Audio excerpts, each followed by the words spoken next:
Thank you, Judge.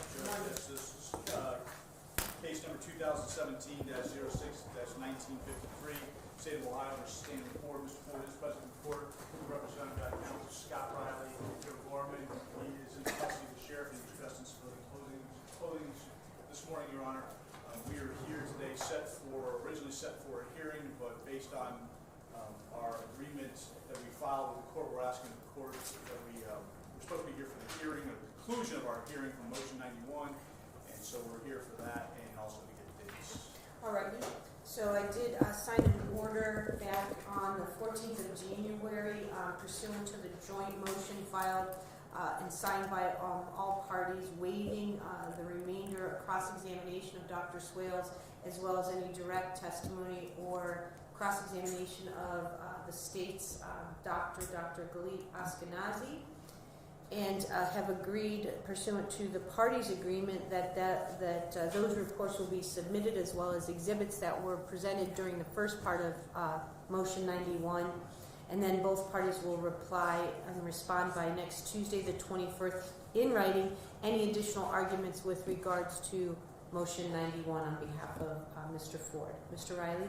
Your Honor, thank you. Good morning, members of the court. Scott Riley, Joe Gorman on behalf of Mr. Ford. I have copies. I've got an exhibit list of the items that were introduced and talked about during Dr. Swales' original testimony on June 20th. There's two other exhibits that I was going to ask the court, if we had cross-examined, we would have got into. Mr. D'Angelo indicated me no objection to that. So that's Dr. Swales' CV, as well as a 2014 Supreme Court Ohio Bar Association Task Force on the Death Penalty and Mental Health. So I have marked those with an exhibit list. There's also in here, Judge, a disc that contains jail phone calls. We're not expecting you to listen to them.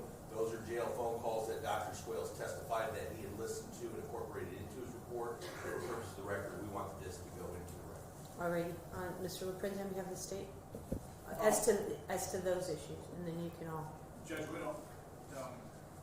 let me just ask you this.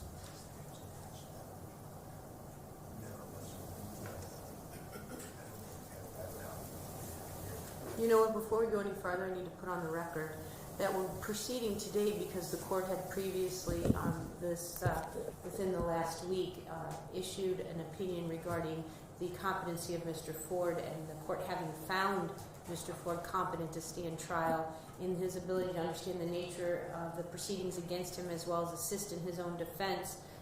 It is permissible now for us to proceed on outstanding pending matters before the court. So the record's clear on that.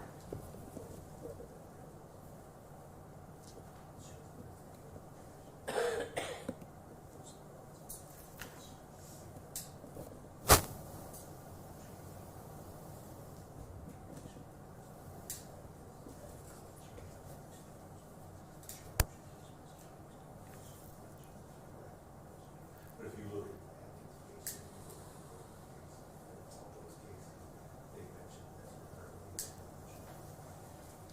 Your Honor, is to the list of exhibits, we have no objection to lists A through N. However, the only one thing is on the jail calls, regardless of whether they are asking you or expecting you to listen to them, I believe you have the right ability to listen to them to make your decision, if that's what he listened to make his decision, or use that to base his decision. So if the court wishes to, I'm assuming that you're not telling this court that she can't listen to them. Right? Oh, absolutely. Okay. I am not. Absolutely. Okay. I just want to make sure that it was clear that you have the ability. Cannot do. Okay. The last thing is letter O, Exhibit O, Offense O. I don't think we've seen that before. Mr. Riley just gave me a copy of it. What is it? It is the Joint Task Force to review the administration of Ohio's death penalty, and it's a report regarding a Joint Task Force recommendations about how the death penalty should be potentially changed or amended. We don't believe it's relevant to their motion to dismiss based on his dementia, vascular dementia argument. It's just more of a, I guess, an information type report for the Supreme Court and the state of Ohio about trends of or thoughts about the death penalty, we would object. It has no relevance, and obviously we haven't been arguing that. That's not part of the argument. I mean, if we're going to argue the death penalty and its benefits and I guess detractors, that's a whole other motion. So we would ask the court not accept that, or if they do accept it, not to consider it. All right, I'm going to let him submit it as an exhibit to his motion, and it's a public document, one that the court's already fully aware of, most likely has already read it in preparation for other motions that the court has considered. So it'll be admitted as an exhibit to your motion, and it'll have whatever bearing it has on the court. That's fair. That's all we ask. All right, so those are all submitted without objection other than Exhibit O by the state of Ohio. All right, on behalf of the state, do you have any exhibits? We would submit state exhibit number 1 for purposes of the hearing, which is dated today's date, and it is our report from Dr. Ashkenazi, which the defense has had. It's been provided to this defense, and we have provided it to the court. Thank you. All righty. Any objection, Mr. Riley? Okay, thank you. All right, so then you'll all submit your briefs by next Tuesday, the 21st, and the court will then proceed to issue a written finding as to motion number 91. Thank you, Judge. Yep. All right. One other thing before we... Yes. Mr. President said something to me, and I want the record to be clear. The original motion 91 also included scholarly articles. Obviously, I think that they're already incorporated in the record, but if that's unclear, I'm going to ask that they be incorporated in the record as well. I think We all... understand and agree with that. Yeah, all of those issues were as filed and amended prior to, I don't even remember when we took testimony of Dr. Swales. June 20th. Thank you. Alrighty, so that all being said, I think that's the last outstanding pending motion on behalf of the defense. There's one outstanding motion on behalf of the state, and that's with regards to a jury view. So we will deal with that at a later date. I think that's it. And then I have verified with the jury, our supervisor in the jury commissioner's office, that the subpoenas and questionnaires went out. They went out they were delivered Monday, so they either went out Tuesday or Wednesday. The instructions on the subpoenas were to return the questionnaires within 5 days of receipt, so it should be sometime I would think at the end of next week because of the holiday and the Postal Service being closed. So we have then fashioned some time frames for when we would be able to consider first request for excusal and then the follow-ups if anyone requests an in-person or we determine we want more information and someone has to come forward. So initially we're looking at the week for the first round, the week of February 3rd. So I know typically you all seem to have some time on Fridays.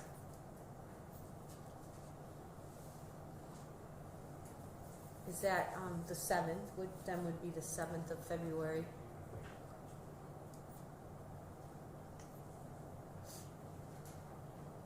Your Honor, on the 7th of February, I will be in close. Alrighty.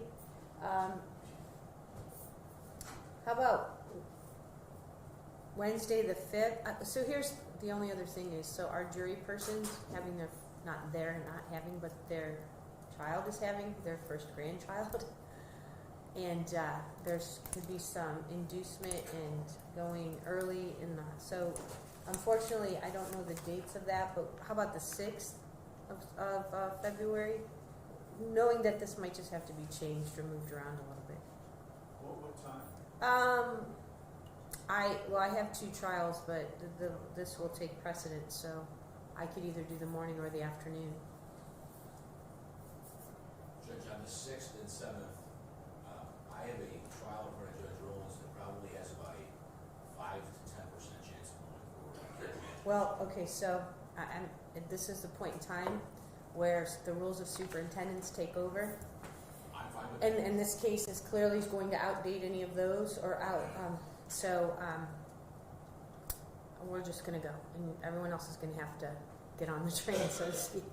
If you tell me to be here, I'm gonna be here. Okay, Judge, in the morning, we have meetings regarding this. okay, how But about the in afternoon? we're live. How about 1:15? Sure. 6th. Yes. Thursday, February, 1, 1:15. yes, 1:15, 1:30. Let's go 1:30, just so that gives you all an opportunity, if you have cases in other courts or call days, you can get those addressed. The only thing I have, Judge, is a trial in this courtroom, so. You're funny, you don't. I do. On the 6th? Well, it's supposed to start the 4th, Oh, yeah. so if I'm in trial. Right. I'll be with you. Yep. Okay, Thursday, February 6th, 1:30 for the first round of excusals. If my issue becomes an issue, Judge, I'll let you know. Okay. And then the following week then is would be the anybody that wants to come in and personally address the court as to any denials, as well as any other latecomers that decide to send in their information. So we're looking now at the week of the 10th, and my slate is wide open, other than Tuesday at 10 a.m. and Tuesday at 1:30. Other than that, I have no trials scheduled, and I can do anything pursuant to anyone's calendar. Judge, on behalf of the state, I'll start with us. Monday, Well, other than Mondays, because call day and okay, drug court. that's So one day we're not available. the but- 10th is the 10th. All Mondays are a non-starter. All right, that's fine, so we're available. Alrighty, gentlemen, I'll rely on your calendars. I'm free that whole week, Judge. Judge, Anytime. Tuesday the 11th or Thursday the 13th? Let's go Thursday the 13th, just because that gives them about another week then to get any other last minute questionnaires in. Frankly, Friday the 14th works too, but I just. Want to spend that? You guys gonna bring me chocolates? Just kidding. All right. Can we do it in the morning then? Yes, we can. The 13th, Thursday the 13th, and we'll do it at 9:30.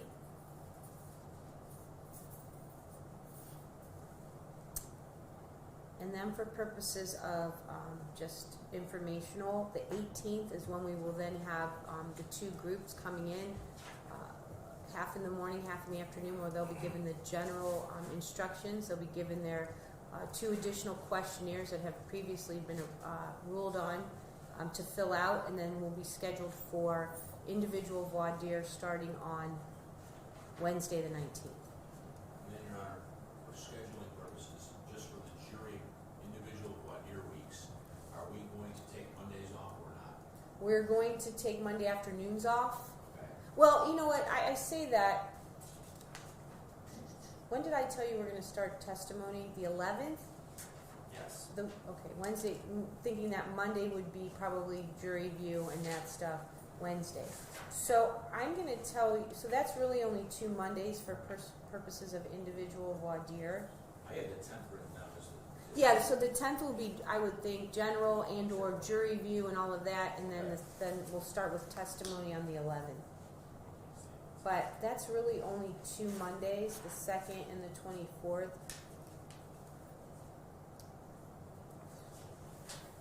I'm going to say typically right now we will not be going forward on Mondays. If we get through that first 9 days and we're not making progress, and I think we need to add some additional ones, we will. But I would think we'll only do it in the morning session, and I would continue to see my drug court. So with our practice, Judge, in general, if we were. So you could set things on Monday the 24th. I would keep Monday, March 2nd in the morning open and not schedule anything, Okay. just in case we need that, as well as Monday, March 9th. Just in the morning. The afternoons you could schedule things, because Okay. I'll be doing drug court Okay. on those days. And then trial-wise, I would think that we're going to take Mondays off, Okay. just so that my other docket doesn't get out of control. That's all. Alrighty. Anything else on behalf of the state of Ohio? No, Judge, thank you. All right, there will be a series of orders coming out regarding decorum and things that I was in the process of issuing the last time that never got filed, so we will make sure that you all get copies of those. Mr. Gorman? Thank you, Judge. We're done with scheduling, now we're talking about other matters? Yes. Okay. Judge, we do have an issue. We've had this discussion several times with Mr. Ford at the jail, and again this morning and yesterday at the jail. He believes, Judge, and I haven't read the transcript, but I think Mr. Riley has copies of most transcripts from every hearing in his order, but he believes back in July of 2018, he believes the 20th, but I don't want to pinpoint that date without having it in front of me. He believes in July of 2018, Your Honor, that you had said from the bench that I was free to decide whatever written discovery Stan could have at the jail. I don't recall that, but it's in a transcript. And I know we talked several times about discovery on the record. The last thing that I knew, the prosecutor, Judge, allowed us some limited things that we could hand to Stan and personally give to him as it relates to his discovery. So I guess, Judge, I want to sort out on the record because what we are allowed to give Mr. Ford as it relates to his written discovery. Now, we've gone through several times, Judge, the videos and things like that, and we've read the written discovery, obviously, to him. But he has very limited, he has his own statements, basically, for written discovery. So I guess I'd like to have this cleared up once and for all. Alrighty. On behalf of the state, what was the agreement with regards to the limited or when you expanded what he could actually be provided copies of? Well, let's start, if you don't mind, Judge. Sure. I would like to start back when Mr. Ford believes that this happened. Even if you said something along those lines, clearly it was not the understanding of myself or defense counsel, because clearly that would have been a fight. We would have been having hearings because that would have been contrary to the rules of evidence for him to be able to get copies of all the stuff that they decide. So if that was, I don't believe that was what the court ever intended, because that would be unusual. So having said that, we have been proceeding under the guise of the authority of the Criminal Rule 16 discovery, and they, in my understanding, have been complying with it, which is why Mr. Ford is upset. So we met, and we then said, this is what he can have and see. They discussed that just here today, that they gave him statements and other things, and we told them anything else that you want, come ask us, and we will decide whether we would, in our discretion, do it. And then I suppose they could come to the court and ask you to, go contrary to the rules. But in our agreement, that's basically where we are at this point. All right. So Judge, I don't know what your rule is going to be, but when you said we're all done with motions, we might have one more. No, I didn't say you're done filing them. No. I'm talking about outstanding motions. No, and I understand, Judge. I didn't say it the right way. I didn't say you were cutting us off and filing motions in any way. What I was trying to say was, I don't think we have any more pending motions before the court. I was notifying the court that based on that, Judge, we'll get with the prosecutor, we'll make the request. I guess we are making a formal request now, Judge, that we be allowed to give Mr. Ford all of the police reports and lab reports and all the written discovery that we've been provided that's going to be used in this case. We'd be able to give Mr. Ford that over at the jail pursuant to his request to help him in his preparation for his own defense. All right. We would ask that happen if the prosecutor allows that, because we understand Criminal Rule 16. And everyone's as far as I'm concerned, everyone has maintained compliance with Criminal Rule 16 and the rules. And I'm going to address Mr. Ford here in a second. But until there's some agreement as to providing him written copies of other things other than what's in Rule 16 that he's entitled to, the request is denied, unless you all can work out an agreement amongst yourselves as to them willing to agree to that. And so you know, Judge, we have had these meetings with the prosecutor, and there's been some compromise to allow us to bring some things, for instance, the alarm records, I believe. But I believe that's the limit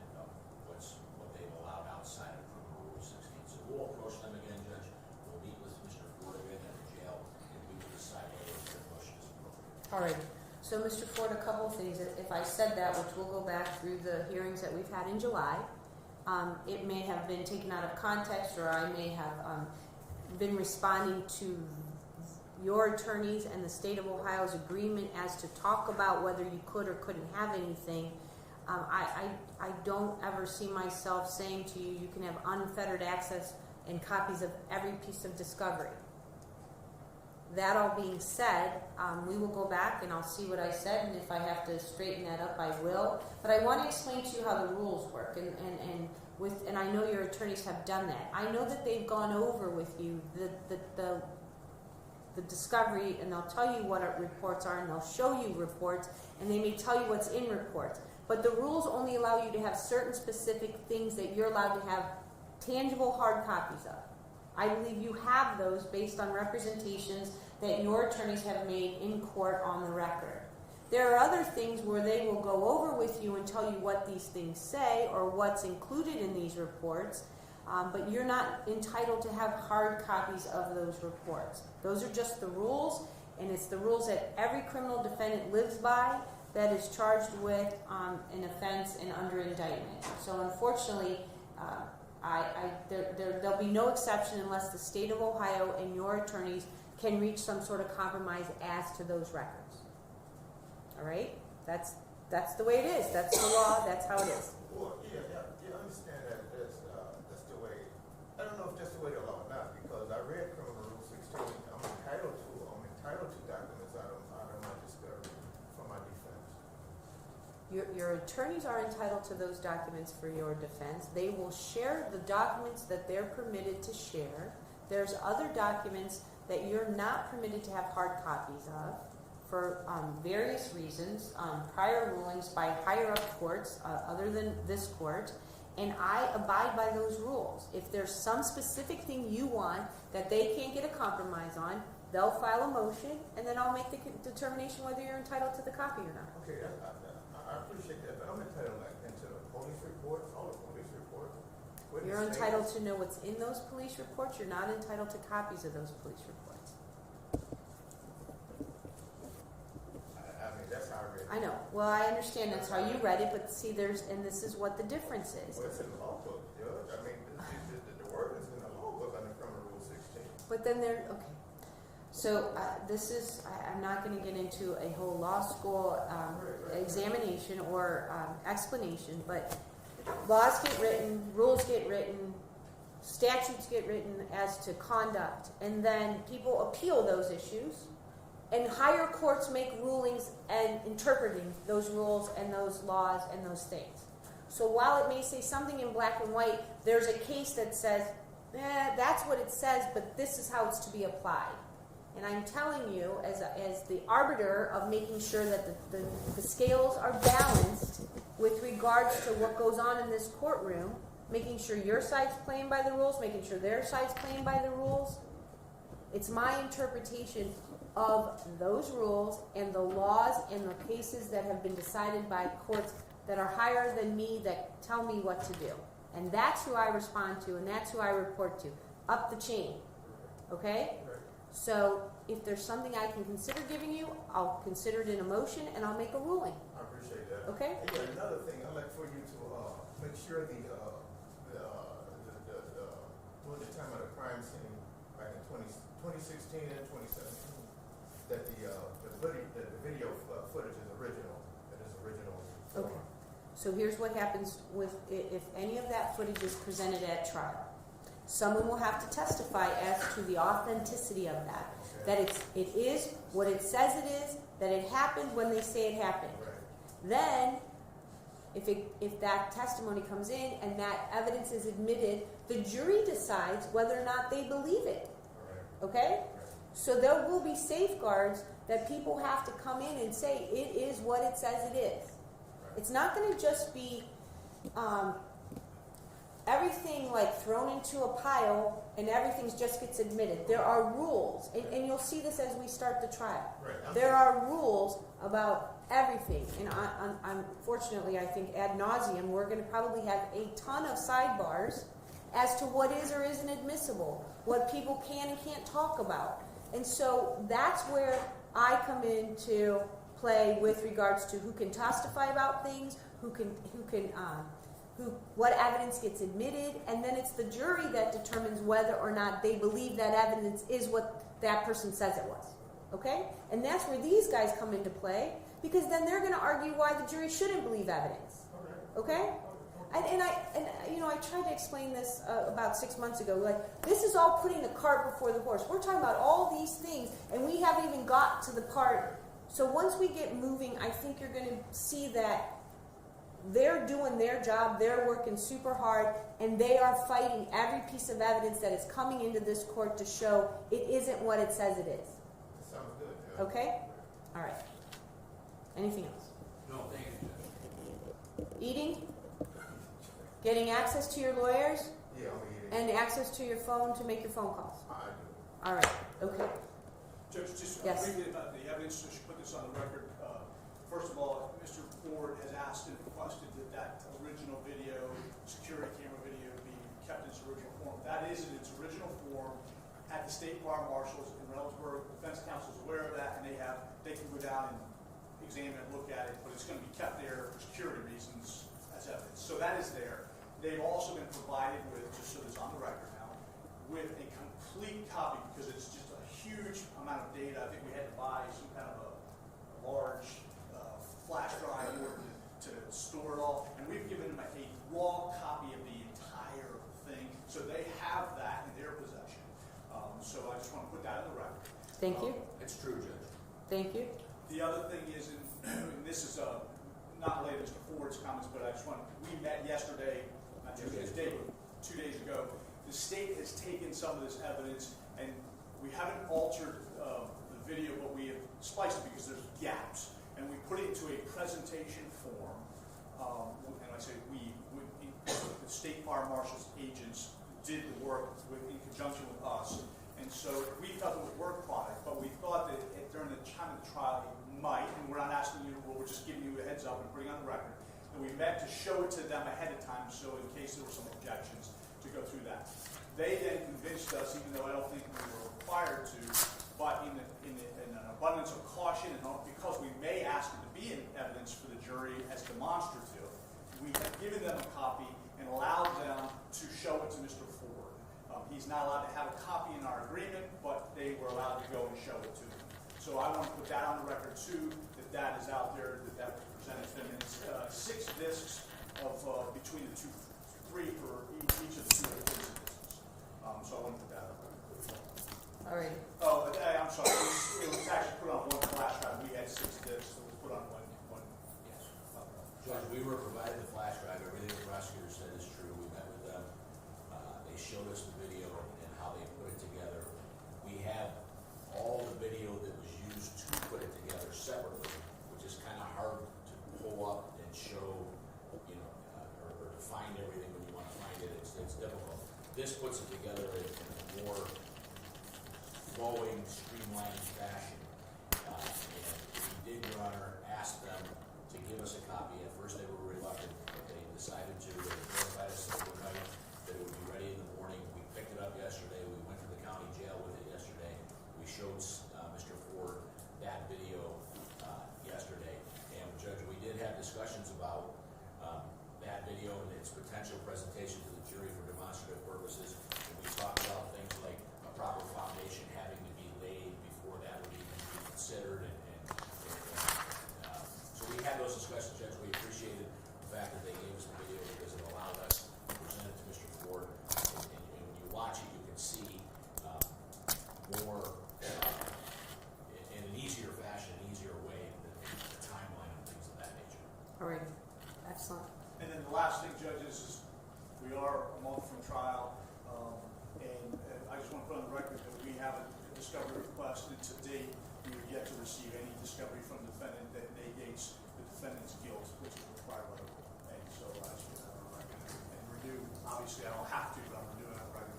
Mr. Gorman? Judge, as the court is well aware, the state has the entire burden of proof, and they must prove the case beyond a reasonable doubt. We must simply show the jury that there's reasonable doubt in this matter.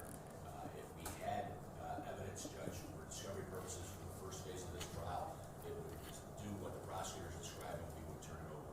Thank you. All right. All right, we're adjourned. We'll see everybody back here on the, I don't want to say it because I'm going to say the wrong date. 6th of January, 1:30. Thank you all. February. February, see? The number right, the month wrong.